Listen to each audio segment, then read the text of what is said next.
The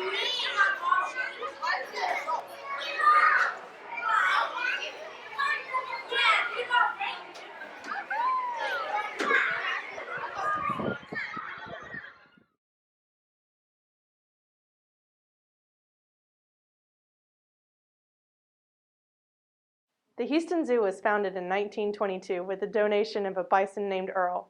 Today, the zoo is home to over 6,000 animals and receives 1.8 million visitors annually, making it the 10th most visited zoo in the United States. All the animals and visitors produce waste that must be disposed of.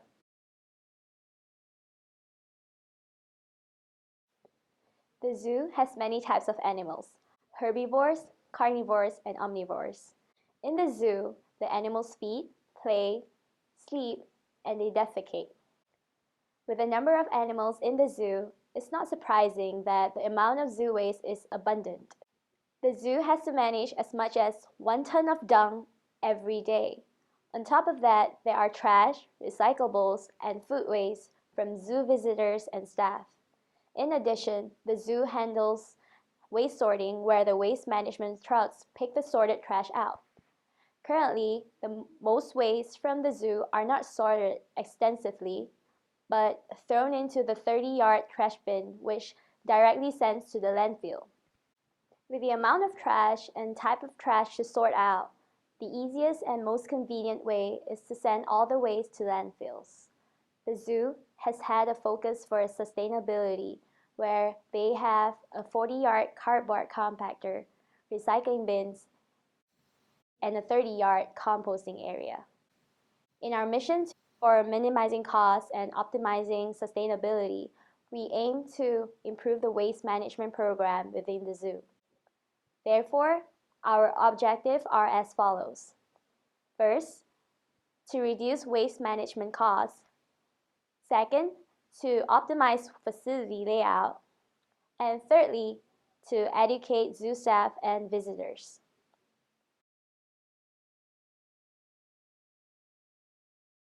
The waste management process starts at the point of generation and continues with collection, processing, hauling, and ends with disposal.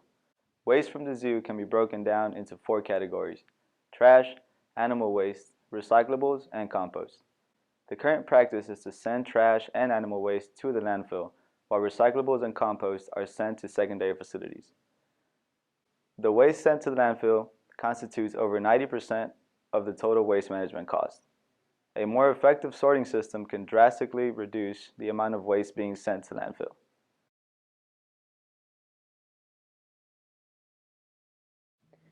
Our first task was to create a waste composition breakdown.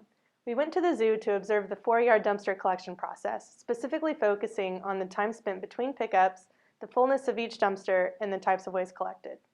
We found that the average trip, starting from the time Billy left the waste holding area with an empty dumpster to the time he returned with a full one, was 9 minutes and 13 seconds. The average time spent between trips was 4 minutes and 8 seconds. In this time, Billy must park the full dumpster in the waste holding area, then pick up an empty one. We noticed, however, that a significant amount of time was spent rearranging the dumpsters before he could head out on his next trip. The limited space in the current waste holding area makes it hard to move around. Of the 12 dumpsters collected during our observation, 6 were half full or less. Seeing as the zoo is paying per dump for these dumpsters, they are wasting a significant amount of money daily emptying dumpsters that could wait. The main composition of the 4-yard dumpster content is as follows: 59% animal waste, 13% vegetation and branches, 18% cardboard, and 10% municipal waste and plastics. Herbivore animal waste and vegetation can all be composted. Cardboard can go into the compactor to be recycled. How do we make the best out of this situation? Here's our suggestion.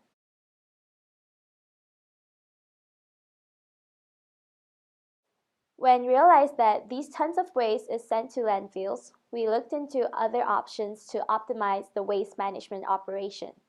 At current, the zoo is spending about $78,000 on waste per year. 75% of the cost is from the 4-yard dumpsters. To increase sustainability and minimize costs, we explored a few options, namely on-site composting, off-site composting, a hybrid of on and off-site composting, and a syngas production facility.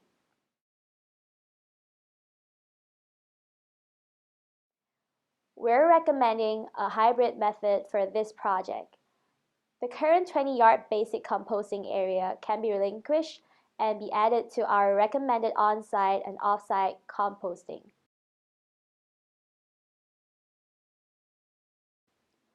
We're suggesting on-site composting is a good option because zoo animal compost is desirable and usually is on the higher end of the spectrum of compost cost.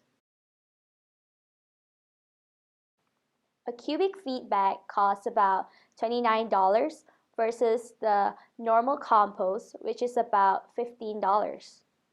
While the manufacturing cost is about $12, the profit margin is $17 per bag of cubic feet.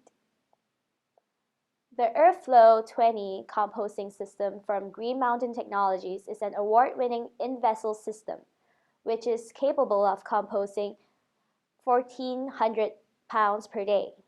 That is 78% of the overall daily zoo manure. It meets the requirements of our daily 1,800 pounds of manure with only a retention rate of 5 days.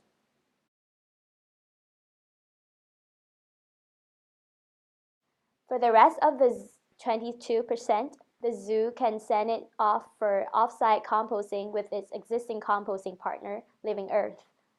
Living Earth takes the zoo compost for free. However, there is still incurred transportation costs for waste management to send the manure to Living Earth. It's costing the zoo about $3,000 per year currently, but with the hybrid method, it will reduce it down to $660 per year. Both ways are sustainable methods. Both avoid large release of methane and unnecessary waste of space.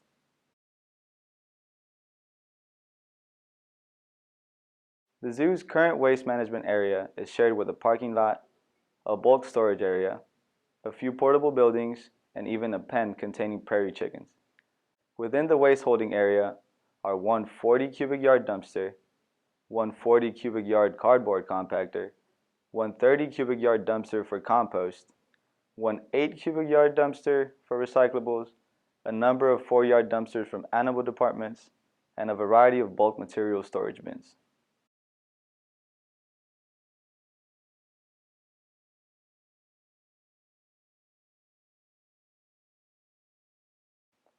Every morning at 5 a.m., a truck from Waste Management empties the full 4-yard dumpsters waiting in the waste holding area and takes the contents to the landfill. At 6 a.m., the process of collecting the 4-yard dumpsters begins. Billy begins with an empty dumpster and hauls it by tractor through the zoo to the appropriate animal exhibit. There, he drops the empty bin and takes a full one back through the zoo to the waste holding area. The full dumpsters wait in the holding area until the next morning when they are emptied and the process starts all over again.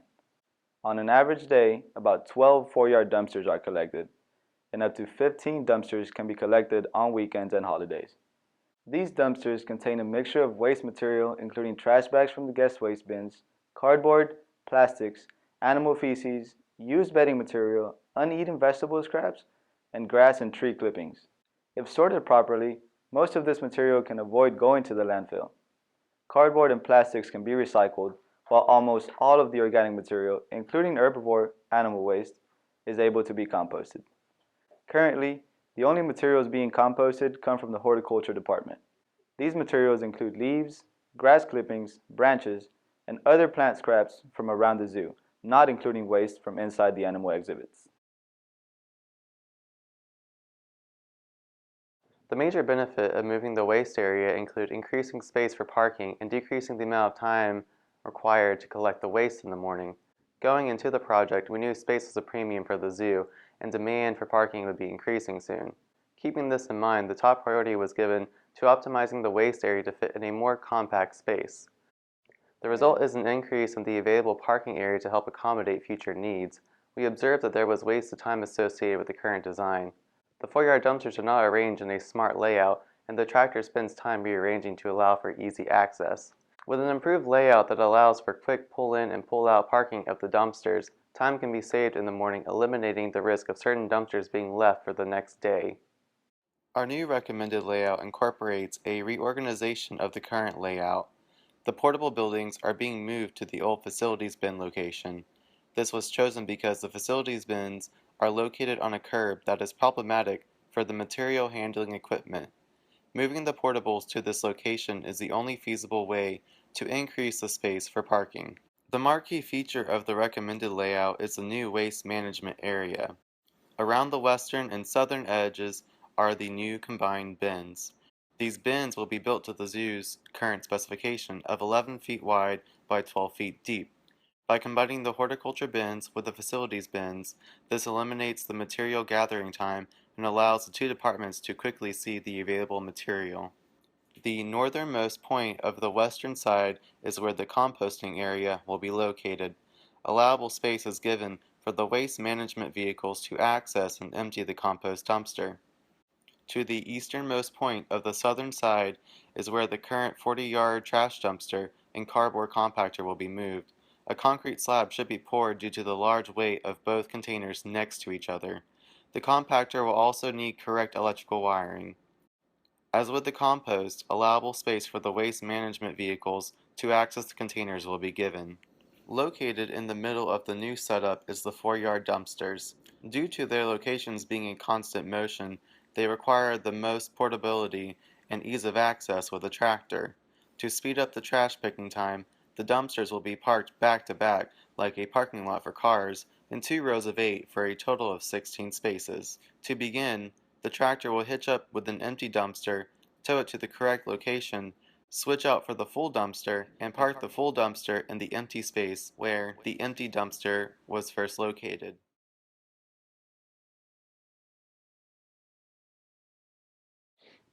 The Feed Me program is an interactive educational waste sorting program which aids to assist the zoo in sorting the recyclables. This not only optimizes the current recycling bin content, it ultimately helps to reduce other waste which currently goes into the landfill. The current recycle bins are scattered across the zoo with no particular pattern, and most of the recycling bins are not placed side by side to the trash cans. Some of the trash cans are located in multiples within the same area where there are 3 trash cans within a 10-foot space. It results in visitors and staff to just throw into these trash cans because the recycling bin is not placed next to the trash can. The idea of the Feed Me program is to have cute, nicely decorated recycling bins across the zoo. It acts like a voting system where the rule is to encourage visitors to place their waste into the correct recycling bin. For example, there would be 2 bins side by side, with each bin having a picture of an animal within the zoo. The top of the bins will have a poster that reads, "Who would you like to feed today, Jonathan the lion or Jonah the sea lion?" Visitors can just place their respective waste into the bins. At the end of the day, the zoo staff will total up the items in the bins, score them, and have the scores placed in front of the zoo. The voting scoreboard makes the frequent visitors of the zoo aware of their voting results. Like the Houston Zoo's mission statement, to provide a fun, unique, and inspirational fostering appreciation and care for the natural world, the scoreboard provides another interactive and fun feature to the zoo.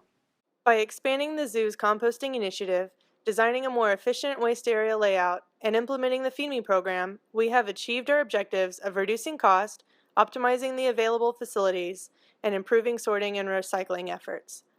These recommendations put the Houston Zoo on track for more sustainable operations. We'd like to thank the Houston Zoo and Texas A&M faculty for their support and guidance throughout this project and for making our last semester one to remember. Thanks and gig 'em!